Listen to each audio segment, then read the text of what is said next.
It had become a regular occurrence, not every night, but most nights, certainly at the week's end, that Dolly would be marched out from the scullery at the cundy end of the barroom and propped before the tall black fireplace and encouraged to entertain these miscreants with a voice like clear, clean, bright, tumbling water.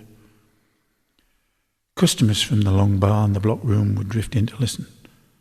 And so it had been that night in late summer when the tall scoundrel with the grey eye patch and black brows had melted into the doorway, his head pulled back, tall against the brown yellowness of the barroom wall, entranced by the luring lilt of her song.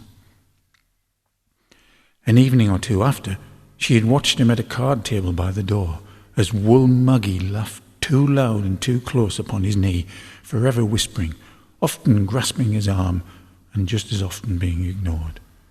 No wonder then, when the card game was over, and to his cost, that he'd been less than happy with Maggie's company. Dolly had passed them by, struggling with a boulder of coal for the fading grate, and Moss had risen to assist her.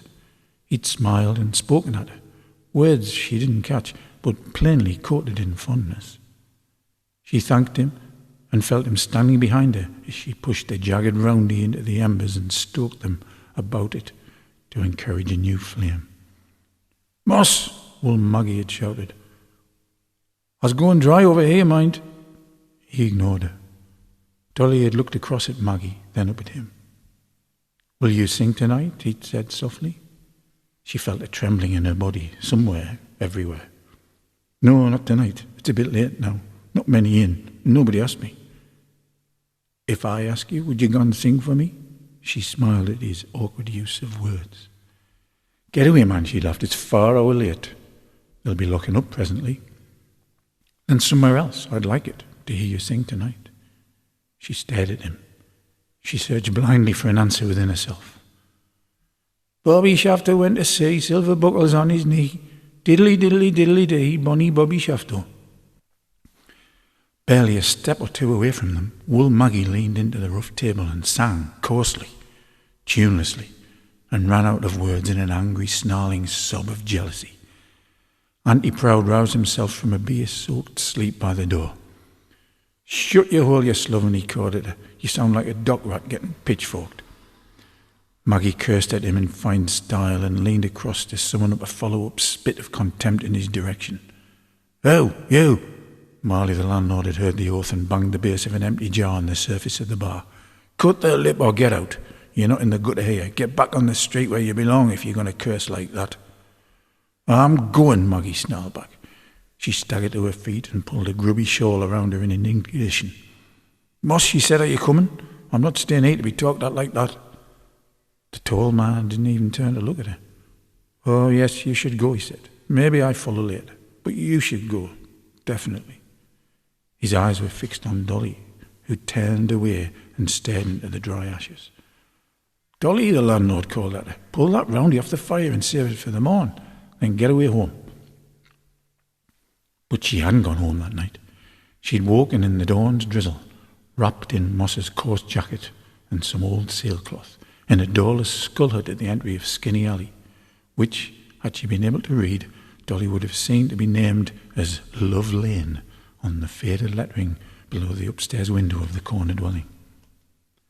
Moss had been sitting as she woke, lost in thought, staring with a solitary eye at the first collier brigs of the day, dancing their nimble way across each other's wakes in the slow river Tyne. The night before, they had walked a while, then they had talked a little, and had laughed at her and laughed with her. And then she had sung indeed for him. But when they reached the spot where the gushing Pandan burn joined the big river on its slow journey to the sea, they'd barely sheltered from the rain in this broken shell of wood when she'd lain back into sleep in his arms. And now, half a year on, she was awake again, and still she lay beside him. A day was dawning, and with it the rattle and the ringing of the world outside this room was increasing, with real voices, working voices, mingling with the bells and cartwheels and scratched rattling of chains and shovels, the clashing of gates, the banging of doors, that all proclaimed that the city must once again stir itself. Dolly's white flesh moved slowly in the greyness of the morning light as she slid warily, edging her body away from his and out into the dreaded coldness of the day. The hair at the base of her belly itched. Her stealth gave way to a jerk, and the man snorted, spoke a word in his own tongue, and breathed heavily back into slumber. Her feet found the splintered wood of the floorboards, and she was mindful of a rustle of a rat that she'd been aware of minutes earlier.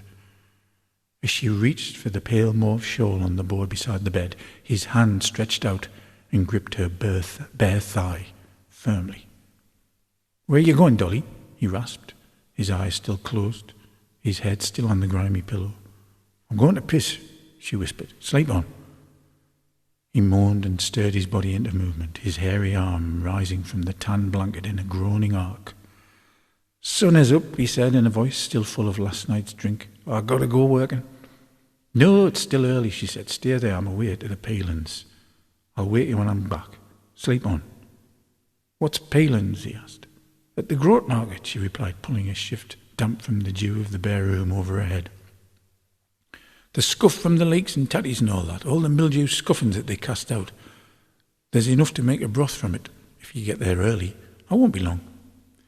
She leaned back to kiss him, but he was already asleep. She dressed hurriedly to fool the coldness. One shoe was outliving the last of many repairs, and her swollen, bloodied foot bore witness to the fact. Winter was almost upon them. She cast it from her mind, winced at the stab of pain in her hunched left shoulder, and limped to the door. She tried vainly to lift a silenced neck, but it creaked out of its latch like it always did. She slid out of the narrow door, thumped it close, and found the stairs in the grey gloom.